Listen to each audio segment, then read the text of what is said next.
Praise the Lord. Hallelujah. Thank you, Jesus. Thank you, Lord. Thank you, Jesus.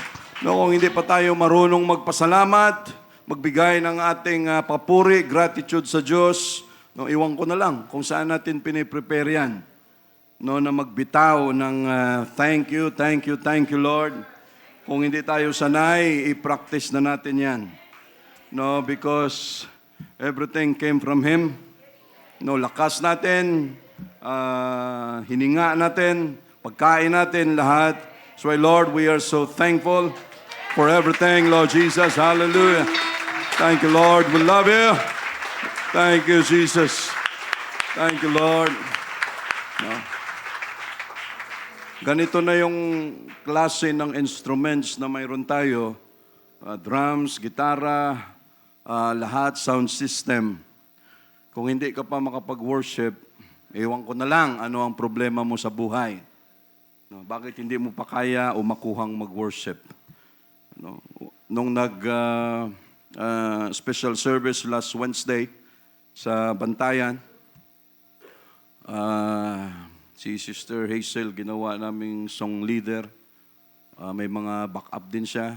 Ang gitarista, wala kaming gitarista. So, young people nila. Ang drummer nila, taga doon din. No, so, pag-umpisa nung kanta, sabi ko, okay, Bilibid style. No? Sabi ko, Bilibid style tayo rito. No? Why? Sabi nga namin, yung ganitong equipment na mayroon tayo rito, no, wag nating parang wala lang. No? Every time, mga kapatid. Because pag tayo, thank you, Jesus, we praise the Lord. That is why ganito na yung klase ng sounds, music mayroon tayo, and still, your heart is hardened. Hindi ka pa rin maka-worship, ewan ko anong problema mo sa buhay. No, why? No, the best na itong atin. No, pag napunta tayo sa mga pioneering churches natin, sabihin mo, tunog lata talaga. No, tapos, hindi alam ni Sister Hazel kung saan siya pupunta. No, yung gitara, yung gitarista, yung drummer, lahat. Pero ang kagandahan, mga kapatid, kahit ganon ang sitwasyon, they were trained to worship with our God. Thank you, Jesus. We praise the Lord. Kaya nangyari, kasi minsan ititest ka ng Diyos. Worship ka lang pag maganda music. Pag hindi, pipintasan mo na. No, pag hindi, wala ka ng gana dahil pangit ang... Pag gano'n ang takbo ng heart natin, may problema. No, pero nung nag-umpisa na mag-worship, sila, kami, sabi mo, isang espiritu lang ito. No, isang lang, mga kapatid, no? Ibang klase. No, special service that we have. No, yung kapitbahay natin, si Sister Wilma, yung kapitbahay doon na nung wala pang kuryente, tubig ang church natin, doon sila nakikiconnect. No, mabait na klase ng kapitbahay. Nakailang yaya na sila. Nung Wednesday lang pumunta. So, yun, naka-receive ng Holy Ghost. No, yun. Thank you, Jesus. Praise the Lord. Tapos, may humabol pa na dalawa na mag-girlfriend, boyfriend ng mga young people. No, nung naghabol sila, binigyan din ng Diyos ng Holy Ghost, yung dalawa na yon. So, thank you, Jesus. Thank you, Lord. At sapat na yon, mga kapatid, na masabi natin, Lord, talagang sinamahan mo kami, mga plano mo ito, nasabayan namin, Lord Jesus, all for the glory of God. Thank you, Jesus. We praise you, Lord. Thank you, Jesus.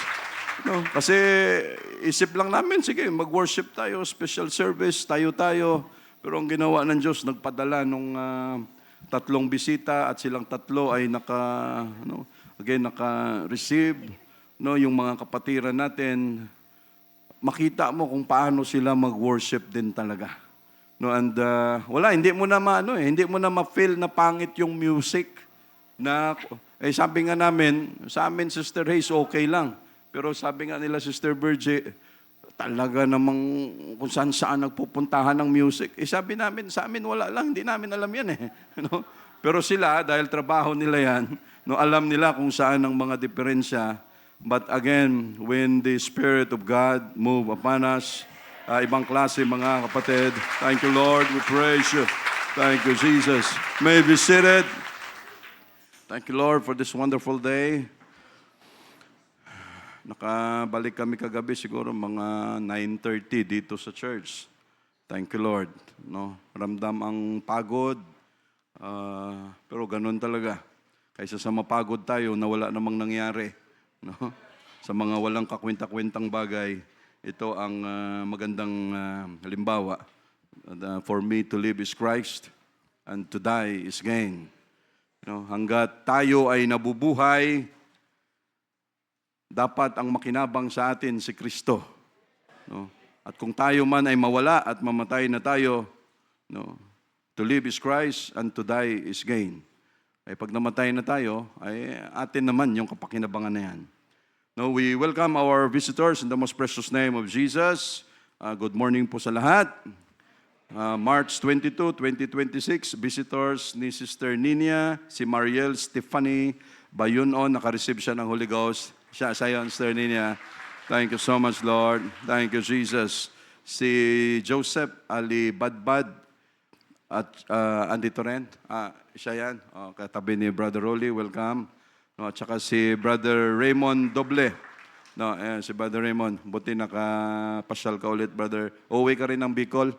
No, galing kang Palawan. Kamusta naman ang sisid doon? Mahirap, ano? No, mahirap. Mahirap ang trabaho ni Brother Raymond. No, sila nagsisisid ng mga perlas doon sa Palawan. No, hindi madaling trabaho 'yon. No. Welcome po sa ito, yung galing po sa Bible study natin sa Diparo. Pamangkin ni Sister Nina, Sister Asinet Bendicio. Tapos itong tatlo, apo niya, si Yan, si Aya, at saka si Yobi. No, andito rin. So, thank you, Lord. So, nakakaedad ka na rin, Sister Nina, no? Visitor ni Sister Annalyn, yung kanyang 2-year-old na apo, si Atara Malaya Aparihado, no, yung lovely na bata. No? Thank you, Jesus. And we welcome everyone, the most precious name of Jesus. No, nakasansan tayo pumunta, pero nakabalik na rin. But before I forget, Brother Vincent Ramoda, Sister Sarah Ramoda. No. Thank you, Jesus. Halika yung dalawa rito. Saan si Brother Vincent? Halika yung dalawa rito. No. Bakit kayo nag-aakbayan sa picture? No. Hawakan mo yung kamay ni Mrs. mo. Okay. Humarap kayo doon. And shall we all stand and we will pray for them? Lord, again, thank you for this wonderful day. Lord, palagi ang aming panalangin sa bawat kinakasal. Lord, we are praying, samahan mo ang kanilang pagsasama. Bigyan mo sila ng mahabang pasensya, understanding, mga plano sa buhay na nakatuon at under sa direction mo, Lord Jesus. Lord, samahan mo ang kanilang pagsasama na maging masaya. I-enjoy nila ang every moment. Of course, Lord, yung understanding, yung pagmamahalan na walang kompetisyon, walang sumbatan. Lord, be with them, give them the strength, and you bless the ceremony, Lord Jesus, na nangyari sa kanila. Lord, we are so thankful in Jesus' name. Amen. Thank you, Jesus. Ladies and gentlemen, ang bagong kasal. Thank you, Jesus. We praise you, Lord. Thank you, Jesus. We praise you, Lord. Binayaran nyo na ba si Brother Wilfred sa pagpirma ko doon? Dito lang yan sa atin nangyayari. No? Libre. Hindi tayo naniningil dito. May be seated. Thank you, Jesus, once again. Thank you, Sister Sarah, Brother Vincent. No? Abaan yung pasensya nyo sa isa't isa. No? Kasi iba yung nagliligawan pa lang kayo. Iba yung andyan na sa parehong bahay. No? Sinong mas malakas humilik? Wala naman. No? Magkakaalaman na. No, pero ganun talaga. Okay, let's open our Bible in the book of Matthew. Oras natin, 10:46. 10:46. Matthew 28:19 and 20. No, yung mga outreaches natin, tuloy-tuloy din kahapon. No, mga kanya-kanyang lugar. Marami ring mga ng Bible studies, mga adult. No, ito sa Cavite. No, sa Cavite ito. No, marami pa rin umaattend. May Pasig, may doon sa inyo, Brother Larry, no, sa Bagong Silang. No, ito naman sa Pasig ito. So, thank you, Jesus. Okay, verse 18. Matthew 28, verse 18. And Jesus came and spake unto them, saying, All power is given unto me in heaven and in earth. No, so lahat ng kapangyarihan ay naibigay o binigay sa akin sa langit at sa lupa. Go ye therefore and teach all nations. No, magsilakad, umalis kayo, magsihayo kayo, no, turuan ninyo sila sa lahat ng bansa, baptizing them in the name of the Father and of the Son and of the Holy Ghost. So alam natin that is in the name of Jesus Christ, because walang nabaptize diyan na nabaptize in the name of Jesus, in the name of the Father, Son and of the Holy Ghost, but Jesus Christ. No, teaching them, no, turuan ninyo sila to observe all things whatsoever I have commanded you, and lo, I am with you always.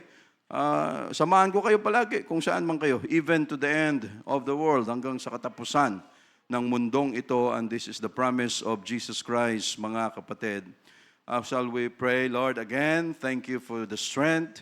Thank you sa kalakasan, sa guidance mo, sa mga biyahe na nangyari this week, Lord, na ang lalayo ng mga biyahe, sa tubig, sa hangin, sa lupa. Lord, thank you so much for the strength and sa pagsama mo, Lord, sa gawain natin na naging successful, because we do this to glorify, magnify your name. Thank you, Lord, for all your provisions, and thank you also for all the healing kung kami man ay may mga karamdaman. Bless your word this morning, Lord, with all humility in Jesus' name. Amen. The title of our preaching, The Cause and Cost of Soul Winning and Keeping. No, ang kausa, ang rason, ang dahilan at ang cost or presyo, no, may bayad ito. Ang soul winning or ang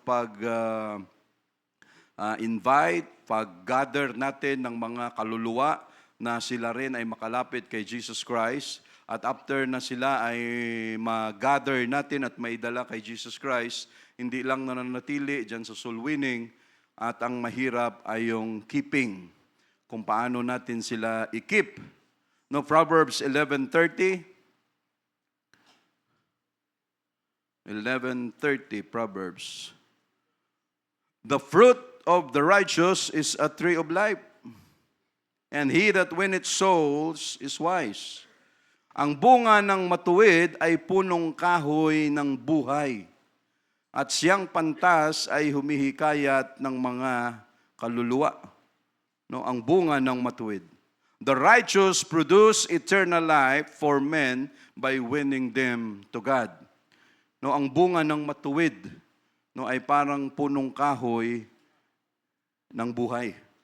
Of course, pag ang tao matuwid, pag mayroong dumikit sa kanya, ang resulta, magiging maayos din ang buhay ng mga tao na dumidikit sa kanya, nahihikayat niya, magiging maganda rin ang bunga nito, no, bunga ng buhay. Pero kung ang tao ay wicked, ganun din ang mangyayari. Hindi bunga ng buhay, kung hindi bunga ng kasamaan, mapapariwara ang tao. Pero ang sabi ng Word of God, again, the fruit of the righteous is a tree of life, and he that winneth soul is wise. No, ang siyang tao, ang pantas na nakakahikayat ng mga kaluluwa ay wise. No, wise, no, true wisdom is not just intellectual knowledge, but the ability to one's life, actions, and words to bring others closer to God. No? Ang wisdom ay hindi lang tungkol ito sa kung anong nabasa natin, anong napag-aralan natin, tapos pag in-apply natin, okay na, maganda yung gawa mo. Pero mas iba, mga kapatid, pag ang mas nakadala tayo ng mga tao, bring closer to God, no, iba ang sitwasyon nun. Soul winning or winning soul is proactive. No? Involving love, my care, my restoration, rather than condemnation. No, it requires skill. When we reach or reaching different types of people, no, because the human soul is priceless. No, itong pagso-soul win natin, again, proactive, may kasamang pagmamahal, may pag-alaga, may restoration, rather than condemnation. No, hindi tayo lalabas dyan sa labas, mag-share ng Word of God, kung ang takbo ng isip natin, condemnation. No, bakit pa tayo pupunta dyan kung yun lang naman na puro panghuhusga, ay ito makasalanan ito, wala na itong tsansa. Hindi yon ang punta natin dyan every time tayo ay mag-reach out or mag-outreach to bring more souls to God. No, hindi condemnation but restoration, pagmamahal, mahabang understanding sa kanila, mga kapatid. Because ang kaluluwa ay priceless. No, hindi natin mapresyuhan ito. Romans 3:23.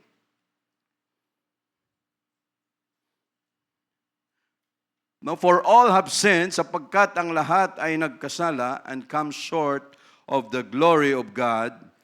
No, at sapagkat ang lahat ay nagkasala, no, at hindi nagpang-abot sa kaluwalhatian ng Panginoon.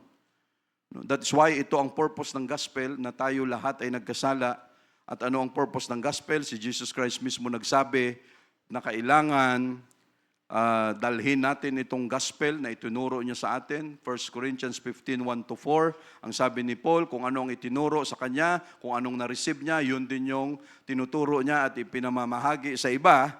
No, yung gospel, the death, burial, and resurrection of Jesus Christ, yung repentance, baptism in Jesus' name, and receiving of the Holy Ghost, mga kapatid. So, ano ang soul winning and soul keeping? No? Almost all of us, mga kapatid, dito sa church, lahat tayo gumagalaw, kumikilos pagdating sa outreach dyan sa labas, kung saan man tayo, sa opisina, sa school, sa pamilya, kaibigan, lahat may parte tayo na bawat isa ay na mamahagi ng Word of God. At kung hindi tayo kumilos, sigurado wala tayong bisita. No, pero dahil kumikilos tayo, we are soul winning, nakakarating sila dito sa church natin, no, and we are praying that after soul winning, after God, na mabigyan sila ng Holy Ghost, mabaptize in Jesus' name, magsisi sa kanilang mga kasalanan, we are praying na sila ay magpatuloy din. No, kasi sayang na hindi sila makapagpatuloy, mga kapatid. So, sino ang pinakaunang soul winner? No. Walang iba kung hindi si Jesus Christ. Sino ang pinakaunang soul keeper? Walang iba kung hindi si Jesus Christ. No, lahat ginawa ni Jesus Christ. Ang unang tinawag, yung kanyang mga disciples, soul winning. No, lapit kayo sa akin. At hindi requirement, ito mga kapatid, no, iba-iba ang kanilang kabuhayan. May mangingisda, may tax collector, may doktor. Iba-iba ang kanyang mga tinawag. At sa pagtawag sa kanila, malaki ang kanilang commandment or great commandment. Okay, ngayon na-equip na kayo, kayo naman ang mangaral kasi saglit lang ako dito sa mundo. Bahala na kayo dyan sa kung anong gagawin ninyo to reach out more souls dahil yon ang kailangan ng tao sapagkat lahat ay nagkasala. So ito ang solusyon para mawala yung kasalanan na yan, mga kapatid. No, si Jesus Christ ang number one na soul winner. No? And after that, He is also the number one soul keeper. No? Nung time ni Jesus Christ na siya ay nangaral, kitang-kita natin, kasi ang soul winning may gastos. No? Although si Jesus Christ nung time na yon hindi siya big time, na may perang dala-dala palagi, pero every time na may nangangailangan ng kagalingan, ano problema mo? Hindi ako makalakad? Okay. No, this is part of my soul winning. No, pag nagawa ko ito sa iyo, sigurado, iiba ang thinking mo, bakit ito nangyari sa iyo at ikaw ay magkakaroon ng heart no, na lumapit sa akin. Pero sa 10, isa lang, di ba? Ano? Grabe tayo ng mga tao, ano? 10 kayo, isa lang ang bumalik, ano nangyari? Yung siyam mga walang utang na loob pa rin, ano? Kaya yung ratio natin, anong ratio natin? 1:100. 100 naka-receive ng Holy Ghost, isa lang yung magpatuloy. Swerte kung yung isa na yan, titibay pa. No, at matibay pa. No, anong ginawa ni Jesus Christ? Magpakain ng multitude, ng 5,000, ng 3,000, lahat, no, may costing. Hindi ka pwedeng mangaral ng Word of God at sasabihin mo, kahit nga lang sa bilipid, makadala tayo ng tinapay, okay na. Makadala tayo ng sandwiches. Kasi hindi mo naman pwedeng sabihin, okay, nangangaral kami ng Word of God, tapos wala kang dinudukot sa bulsa. No? Hindi pwedeng ikaw ay soul winner na ikaw ay madamot. No? Walang soul winner na madamot. Walang soul winner na mabilang. No? Hindi ka soul winner. No? Hindi pwedeng ganun. No? Dahil sa trabaho na ito, ultimo si Jesus Christ, pinakita niya ang example, kahit alam niya na itong 5,000 pakainin ko pagkatapos nila kumain, aalis din ito. No? Walang mangyayari. Pero anong ginawa ni Jesus Christ? Sige lang, para makita nyo ang aking mercy, ang aking grace, na kung kayo ay lumapit sa akin, may tsansa na magbago ang buhay nyo, desisyon na yun ng tao. And we are so thankful to God na nung naranasan natin ito sa Kanya, mga kapatid, pagdating natin dito sa church, hindi na tayo lumayo sa Kanya. No, minahal natin ang Panginoon, mga kapatid. No, kasi kagaya ng ibang tao dyan sa labas, no, nangyayari nga rito sa atin eh. No, naka-wheelchair, biglang tumayo, biglang lumakas. No, pinagaling ng Diyos. No, mamamatay na sa ospital, nabuhay pa rin. Mga healing na ginawa sa atin ng Diyos, pero pag ang tao wala talagang interest sa Diyos, pag ang tao wala talagang pakialam sa Diyos, kahit lahat isubo na ni Jesus sa kanya, wala pa rin. Anong sabi ni Jesus Christ? Huwag kayong magtaka. No, kung gagawin nila yan sa inyo, dahil unang-una ginawa nila yan sa akin. No? Pumunta tayo, mga kapatid, sa Bantayan na malayong lugar. No, eroplano, kompleto biyahe namin, may kahanginan, may karagatan, may kalupaan. Kaya pag alis namin dito, Lord, yung biyahe namin na lupa, may hangin, may dagat, samahan mo kami lahat na maging maayos ang biyahe hanggang sa pagbalik namin. No? Eroplano, pagdating sa Cebu, babiyahe 3 to 4 hours doon sa kabundukan ng Cebu. Pagdating, pipila ka, sasakay yung sasakyan doon sa Roro, babiyahe ng mga isa't kalating oras pagdating ng Bantayan, tapos pagdating sa Bantayan, mga 45 minutes papunta ng Madridijos. Ganon ang biyahe. Bakit natin ginagawa yan, mga kapatid? No? At bakit kailangan natin gawin yan? That is part of our soul winning and soul keeping. No?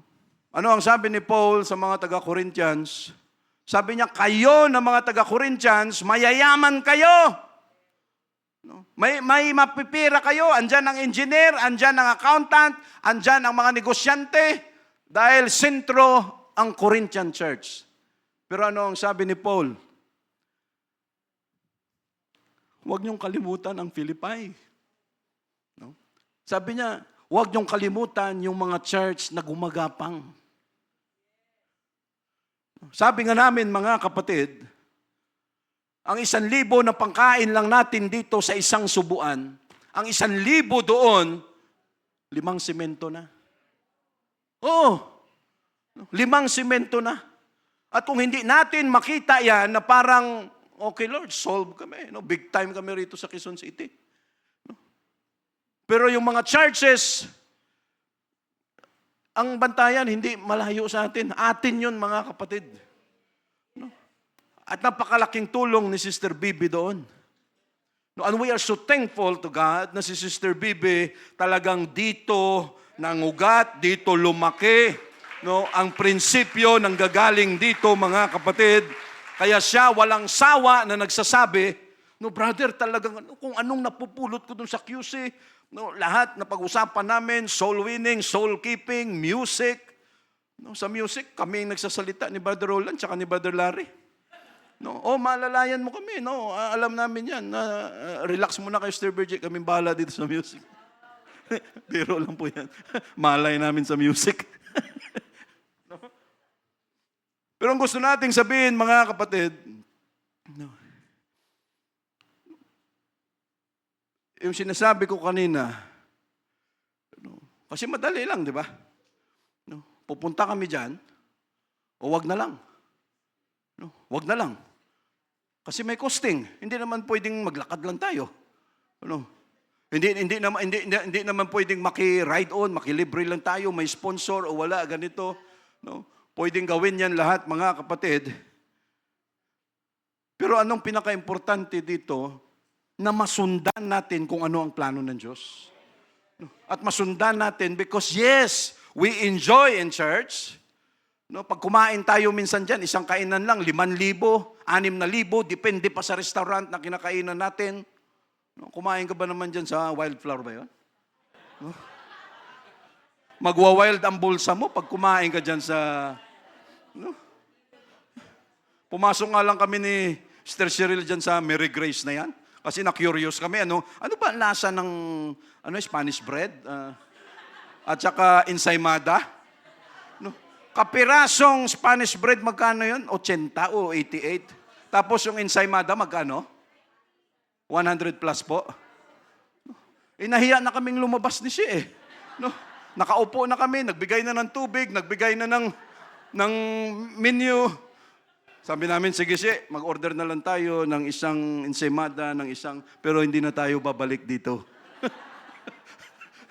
No? But kidding aside, mga kapatid, pag tayo minsan andito lang sa punto na para sa atin, okay, God is so good. Malaki sweldo natin. He has given us so much. Dahil nagsisikap tayo dito sa church.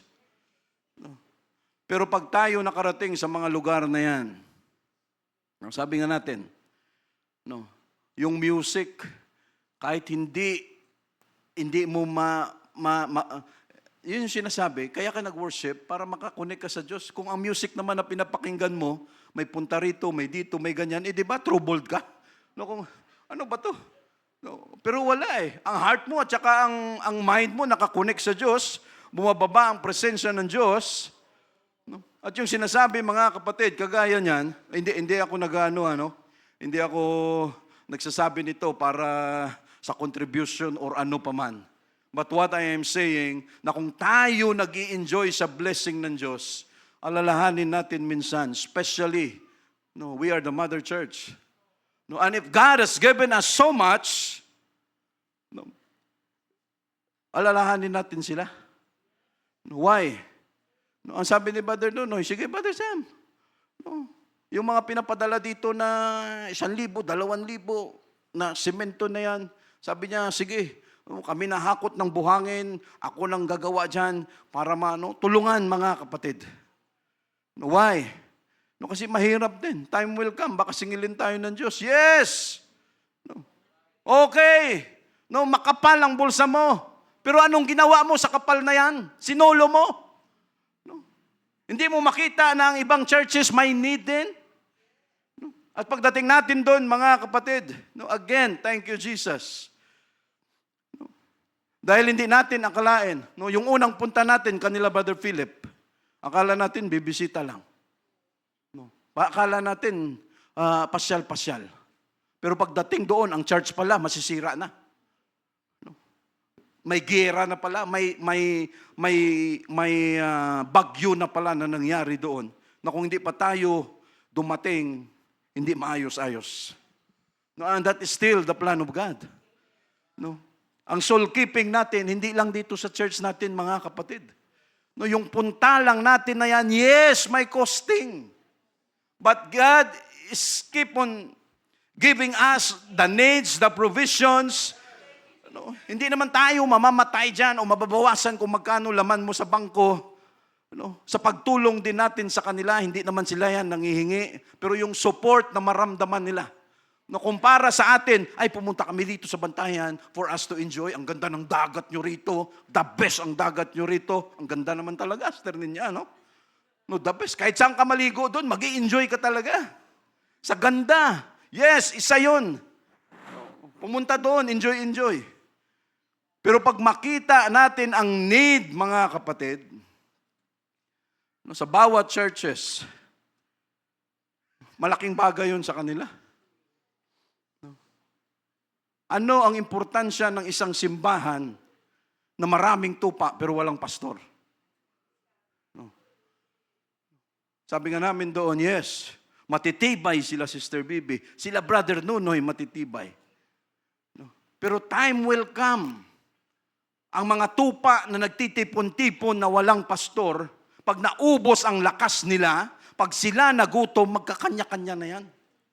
No? Maghahanap na yan. Sabi ni Sister Bibi, Brother Sam, ganon ang nangyari sa amin dito. No? Sila, Brother Nunoy, nakikita ko, nagsisimba na sa ibang churches. Sabi niya, ang sakit talaga sa puso ko na makita sila na bakit diyan kayo nagsisimba. No, dapat dito, sinong may kasalanan? Sila? No. Why? Because naranasan nila, mga kapatid, kung paano abusuhin ng gusto. No? Ano ang sabi ni Jesus Christ kay Pedro sa John chapter 21, pasuyo, Brother Roman. John chapter 21, verse 15.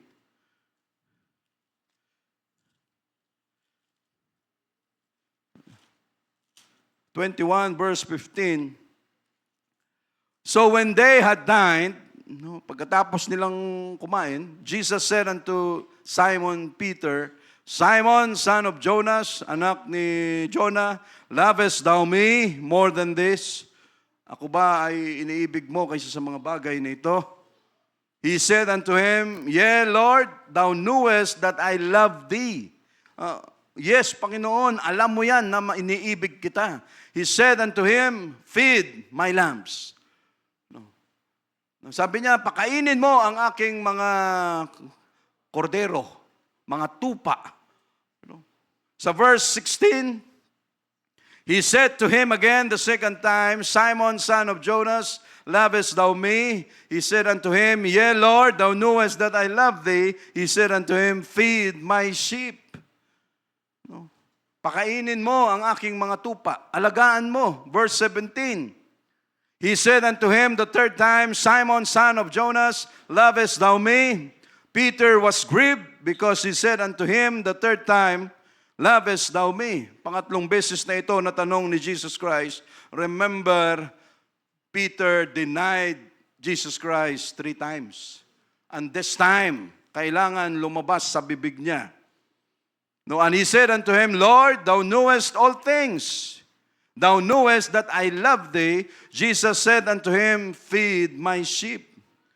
No, alagaan mo ang aking mga tupa, pakainin mo. Ano ang pinagkaiba, mga kapatid, ng lamb sa sheep? Pareho lang naman tupa yan. No, ang lamb, i-check natin, ano? Lambs are young, sheep ay batang tupa 1 year below. No, tender, malalambot pa yan, mild meat, ang karne niya ay masyado pang malambot, while sheep are adults, 1 year plus with stronger, tougher meat. No, ang sheep, ang kanilang mga ngipin, no, lambs have small temporary milk teeth.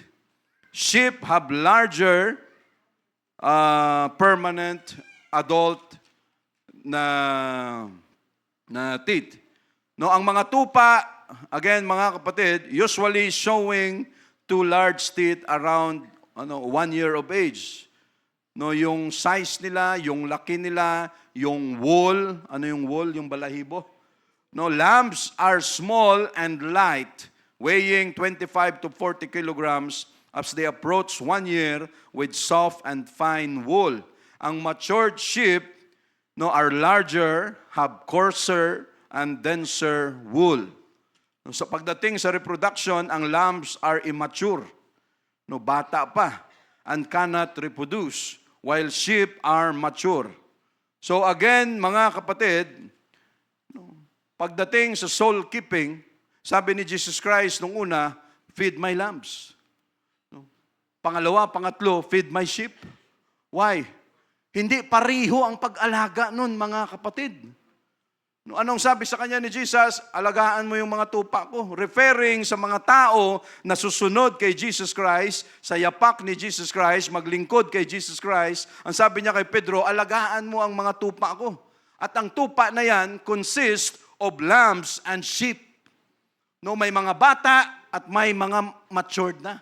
Iba ang pag-alaga sa tupa o sa lamb na baby pa, iba ang pag-alaga sa mga tupa na mismo na adult na. Hindi mo pwedeng paghalu-haluin yan. No, anong gusto niyang sabihin kay Pedro? Pag-aralan mo. No, you study. No, alam mo yan kung paano ang pag-alaga sa parihong tupa. No, dahil ano ang tendency? No, ikaw na pastor, nagmamadali kang maka-harvest. No, anong tawag dito? Pioneering. No, gusto mo nang magka-harvest ka agad. Lahat yan, spiritually, mga lamb, mga wala pang alam, mga baby pa, mga immature pa. Tapos anong gusto mong mangyari?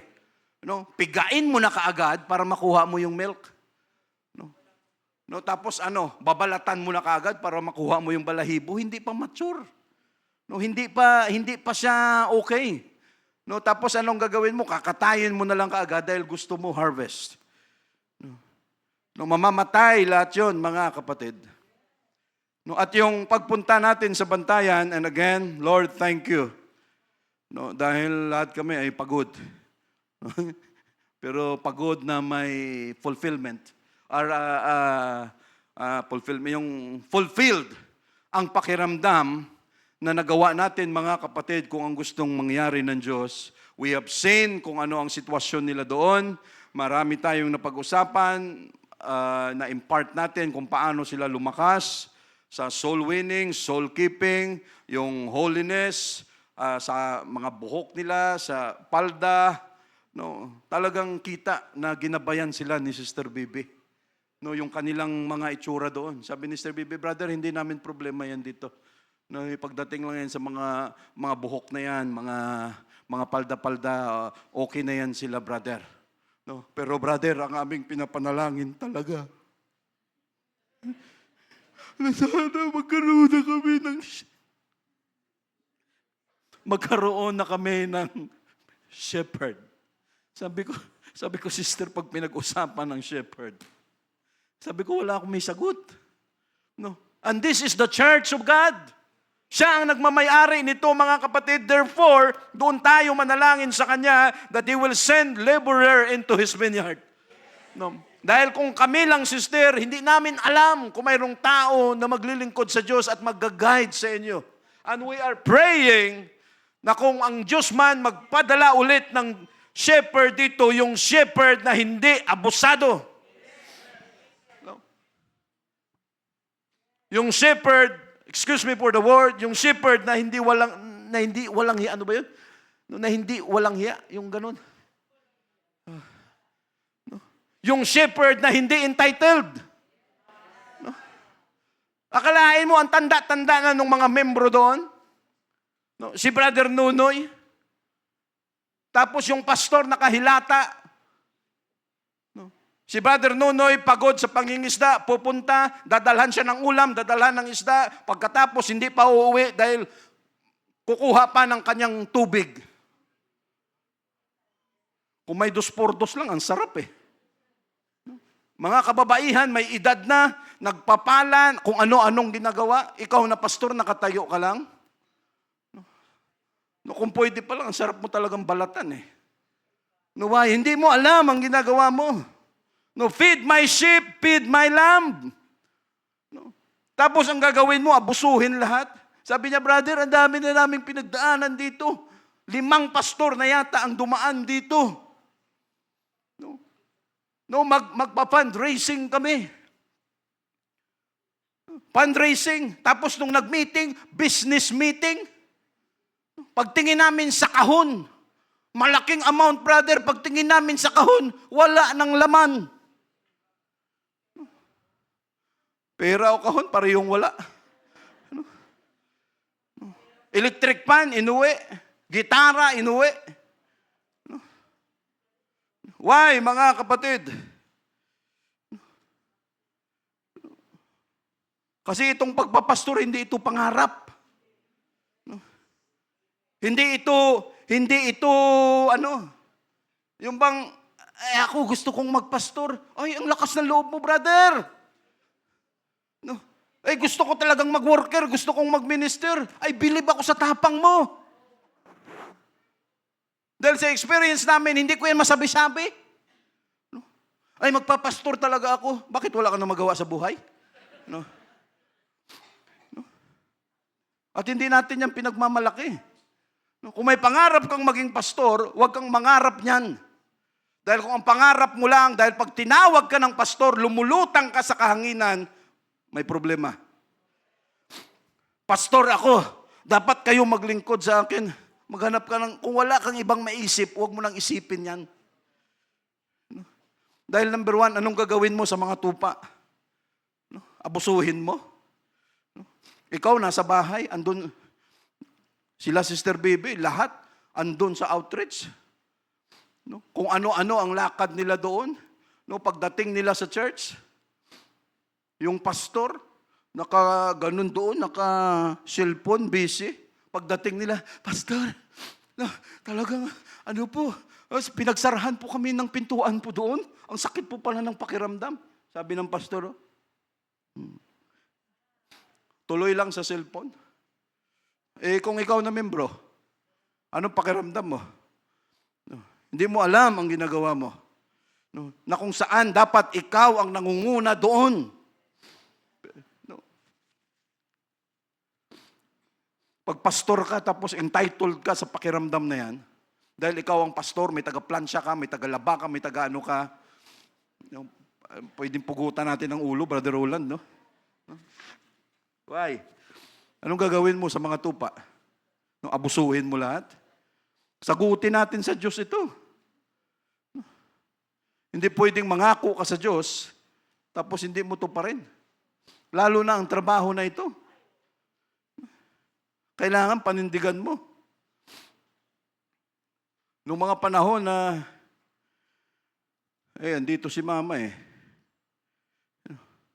Akala ko dati, sabi ko, Lord, paano na ito? Kasi para sa akin, hindi ka naman sinabihan, hindi ka kinausap, pero ang pakiramdam mo, iba. Nung pagdating sa gawain, masaya ka lang basta ginagawa mo mga bagay na yan, pero yung mangarap ka, gusto kong pastor at gusto kong maging worker dahil may pera dyan, umalis ka dyan. No, hindi ito tungkol sa pera. At hindi qualification na ikaw ay college graduate para pasok ka sa ministry. College graduate ka nga, may degree ka nga, pero sorry for the word, pero kung walang hiya ka naman, no, abusado ka naman, wag na. No, dahil anong gagawin mo sa mga tupa na yan? Feed my lamb, feed my sheep. No, anong gagawin mo dyan? Magpapakita ka lang, Sabado, magpipreach ka, pagkatapos, ang mga membro mo, excited na makipag-usap, makipagkwentuhan sa'yo, sinasara na yung pinto. Dahil papasok na doon sa loob at mag-uumpisa na ng vlogging. Vlogger na pastor.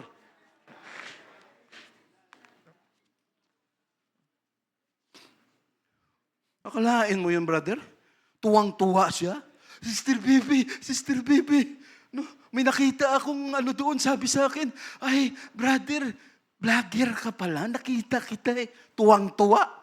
Sabi ni Sister Bibi, parang kinikilabutan siya, masaya ka pa na tinawag kang vlogger, pastor ka, di ba? No. Why, mga kapatid? No, feed my lambs, feed my sheep. No. Nung time na yon, ang mahirap sa desisyon pag hindi ka pa nakadecide. The decision making is hard hanggat hindi ka pa nakaka-decide. No? Kasi sa trabaho na ito, mga kapatid, talagang sasabihin mo na mahirap ito. No? Hindi ka pa nakadecide, iniisip mo na, baka magutom kami. No? Paano na yung pangarap ko sa buhay? Paano na yung kotse na pinapangarap ko? Yung bahay, yung lupa na pinapangarap ko? No, lahat ng yan. No. Tapos nung umalis ako sa dati kong trabaho, pag alis ko, anong takbo ng isip ko nun? Sabi ko, paano na ito? No. No. Hindi na ako makakaabot sa nanay ko. Andito siya eh. Number one kong problema yun eh. Pero hindi naman nangihingi yan. No, na Brother Sam, Sam, every month, yung sweldo mo, may ganitong amount, bigay mo sa akin. Hindi yan siya nagaganyan. No, nasa akin yun kung anong desisyon ko. Pag inabutan ko siya, masaya siya. Pag wala, masaya pa rin. No, no, walang persahan. Pero isa yun sa desisyon, mga kapatid, na mahirap. Why? No, paano na yun? Yung pag-aabot mo, paano na yun? No, mawawalan ka na ng trabaho. May misis ka pa.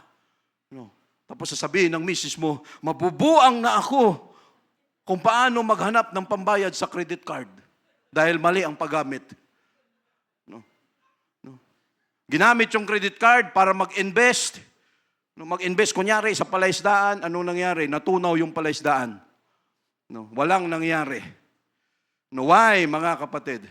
During that time, no, sabi ko, paano na ito? Nag-aabot ka sa magulang mo, kung anong may tulong mo. No, because out of love, ginagawa mo yan. No, hindi dahil napupwersa ka. Pero sabi ko, Lord, paano na to? No, pero nung time na yon, mga kapatid, doon nagpinakita ng Diyos na dahil wala na akong maabot, ano nangyari ngayon? Bumaliktad ang sitwasyon. Minsan, sabi ni Mama, sabi ni Papa, Sam, may box kaming pinadala dyan sa bus. Puno yan ng isda, puno yan ng alimango. No? Eh sabi ko, nung nagtatrabaho ako, walang dumarating dito. No? Laging ako nag-aabot, laging kulang palagi. Pero ngayon, na hindi na ako nag-aabot doon, sila na yung nag-aabot dito sa akin. O sige kunin ko dyan sa terminal, yung box, yung first class na danggit, na isda, samaral, mga alimango. No? Anong gustong sabihin ng Diyos? Hindi ikaw ang Diyos ng pamilya mo. Hindi ikaw ang Misaya ng pamilya mo. Anong gustong sabihin ng Diyos? Just do my business and I will do. Kung doon nakabiling tricycle, doon naayos ang bahay. No, kasi minsan, natatakot tayo sa mga bagay na akala natin tayo ang savior ng pamilya natin. Hanggat sa ang Diyos hindi makakilos sa buhay natin, hindi siya makagalaw sa buhay natin dahil akala natin tayo ang Savior. No? Tayo yung mga bagay na yan. Tapos sasabihin pa ni Sister Cheryl, Sam, talagang mabubuang na ako rito. Sabi ko, Lord, paano na pag nabuang ang misis ko? No? Why? Dahil ang sabi ko lang sa kanya noon, sabi ko, sabi ko, naintindihan kita. Talaga. Pero sabi ko, ayaw ko nang balikan kung anong pinangako ko sa Diyos eh. No. Dahil nung time na yon, ang sabi ko lang, Lord, ibigay ko ang oras ko sa iyo. No. Walang usapan kung magkano ang allowance. Walang usapan kung magkano ang bigay. Kung may iabot, pamasahe lahat, okay. Why? Desisyon ko yan sa Diyos. No, hindi kung kani-kanino. No, kaya pag gumagano na siya, siyempre misis ko yan. Mabigat sa'yo na siya lang nagsusulder lahat. Sabi niya siguro, naisahan ako ah. No, no, talagang ako na lahat ah. At sa lalaki pa naman na ikaw ang provider, ikaw ang mag-asikaso, yung pride mo parang no, dahil dapat ako ang gumagawa niyan. No, pero siya nahihirapan. Pero sabi ko, hindi ko na pwedeng balikan siya. Sabi ko, wala na eh. Why? Huwag tayong mangako sa Diyos pag hindi natin kayang panindigan. No, especially yung mga sensitive na bagay. Why? Dahil sisingilin tayo ng Diyos. No? At ito, so we say, praise the Lord. No, iba ang pag-alaga, mga kapatid, again, no, sa tupa. And we are so thankful to God for giving us, Lord. No, ang dami nating gawain sa church. Lahat tayo napapagod. Lahat tayo gumagastos, pero sulit ang ginagawa sa atin ng Diyos, mga kapatid. No. Again, no, sulit na sulit. No, yung gawain natin doon sa bantayan, napakalaking bagay. Again, mga kapatid, no, may mga pasimple nga lang kami. Oh, Sister Bibi, Brother Nonoy, ayaw pang ang tanggapin eh. Ano? Pero alam natin na sila may pangangailangan. No? Ay, brother, wag na, brother. Magagalit kami, sister, pag hindi mo kinuha to. Kunin mo na to kasi kailangan nito. No? Pero pagkatapos niyan, yung pera na iniisip nila na kanila, ang isip nila kaagad, ilang semento na ito. No, makakabili na kami ng bagong pinto. Brother, may another yero na kami. No, why? No, lift of faith. Tama ba yun? Lift of faith, parang, no? Kaya pag naalala yun, and we are so thankful, Jesus, again, naandun pa si Sister Bibi. No? Naandun pa siya, mga kapatid. No, kasi kung wala, mahirap din ang kanilang sitwasyon doon.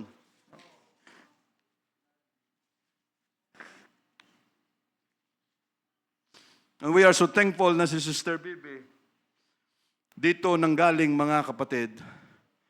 No, kasi nga sabi nga namin sa kanya, Sister Bibi, paano kayo kagaya niyan, paano kayo mag-soul winning, soul keeping, paano ang tao nagre-receive dito? Eh sabi niya, brother, dating altar worker din naman ako sa church. No, sabi ko, ay maganda, at least alam niyo, Sister Bibi, kung ano ang dapat gawin. No. Tapos nakwento nga ni Brother Roland. Sabi niya, siguro, sister, malaking factor din na ayaw ng Diyos na bitawan ang Bantayan Church because yung labor, yung effort, yung pagmamahal ninyo, yung sinseridad ninyo pagdating sa paglilingkod sa Diyos.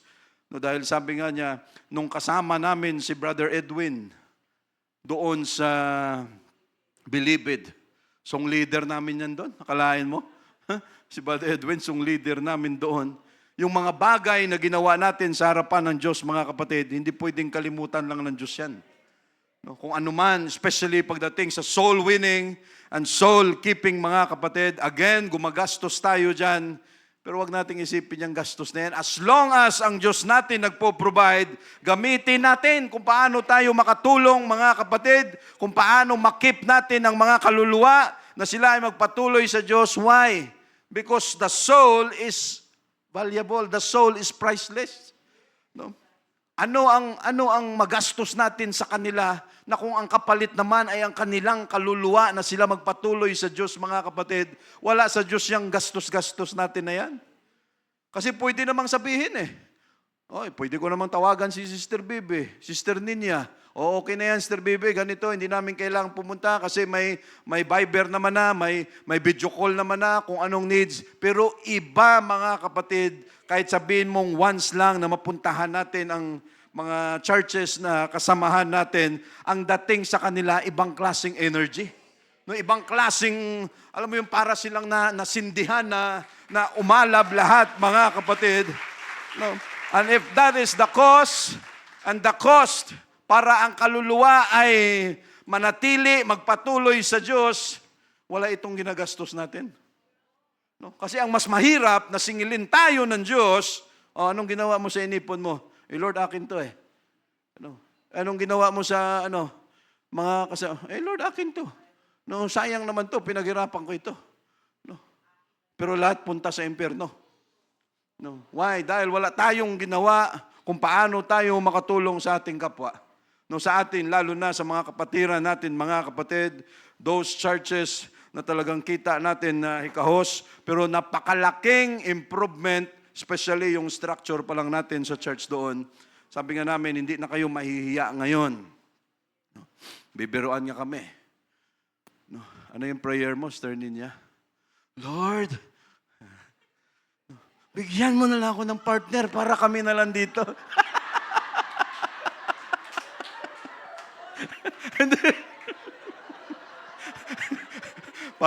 parang gustong magtago ni Sister Ninya. Joking aside, mga kapatid, ang realidad, ang lalakas ng mga loob ng kababaihan natin kaysa sa mga kalalakihan. Totoo. Kung sila naging lalaki lang, ay sigurado sila na yung naging pastor. No? Pagdating sa lakas ng loob, yung zeal sa gawain, ibang klase itong mga kapatiran nating kababaihan. Kung bibigyan lang ng pagkakataon. Why? Iba ang lakas, mga kapatid. Pero tayo ng kalalakihan, why? Ang gawain ng Diyos, kaya nga sabi ko, hindi ako naniniwala na pagdating sa gawain, pagdating sa ministerial, hindi ako naniniwala na walang nakakaramdam dito. Prangkahan. No. Hindi ako naniniwala na walang nakakaramdam. Mayroon, pero pwede kasi nating pigilan yan. No? Irerespetuhin naman ng Diyos kung ano ang ating desisyon. No, hindi naman tayo pupersahin ng Diyos. Pero anong gagawin ng Diyos? Pinaramdam ko na sa iyo, ha? Ganito. Pero pagdating sa dulo, ikaw pa rin naman ang magde-decide kung anong gagawin mo. At pag umayaw ka, rerespetuhin ng Diyos yan. At pagkatapos yan, hanap na naman siya ulit ng iba. No, okay, dito na naman ako. No. Kasi mahirap to, mga kapatid. Pero at pag tayo andito na, no, we must maintain that humility. No. Why? Kasi hindi po pwede. No. Na ikaw, tagapangalaga ng tupa, tapos ikaw pa ang number 1 na tikalon. No. Alam mo yung tikalon? Ikaw pa ang number 1 na mayabang. Ikaw ang number 1 na entitled. Ikaw ang number 1 na madamot. Ay, ano yan? No. Ano mangyayari sa tupa? No. Soul winning and soul keeping. Ano ang pwedeng mangyari, mga kapatid? No. Because he that winneth soul is wise. No, and again, Lord, thank you sa pagsama mo. No, mahirap ang biyahe. No, 3-4 na oras, mga zigzag na daanan doon. Pagbalik namin, medyo na aberya pa sa daungan mismo kasi ang high tide sobra-sobra. No, at doon sa area na yon, doon din pala ang sentro ng lindol. No, yung lindol. Makikita mo yung ibang structure doon, pati sa port mismo. Kinain na ng mga ng tubig, ng dagat, ang kabahayan doon dahil bumaba. Pagkatapos ng lindol, binagyo pa sila. No? Kaya iba ang sitwasyon doon, mga kapatid. We say, praise the Lord. But what we are saying, Lord, you help us always kung ano itong plano mo na masabayan namin palagi. Because, mga kapatid, we love every lamb. We love every sheep. No? Pero kahit gaano katibay ang tupa, ang sheep, sa katagalan, pag walang pastor na mag-asikaso, kakalat talaga yan. Mauubusan ng lakas yan. Mauubusan. And spiritually, yon ang nangyari sa kanila. Hanap na sila kung saan-saan sila makasimba. Why? Hindi problema ng tupa, ang problema ang shepherd. No? Dahil pagdating doon, instead na hanap kaluluwa, hanap baboy ang nangyari, no, no, instead na maging busy sa mga kaluluwa, yun, naging busy sa pag-alaga ng baboy. No. Pag ito sinalihan mo kasi masisira talaga ang gawain, mga kapatid. We say praise the Lord. Again, hanggang dyan na lang tayo, the cause and cost of soul winning and keeping. Thank you, Jesus. Magaga pa tayo.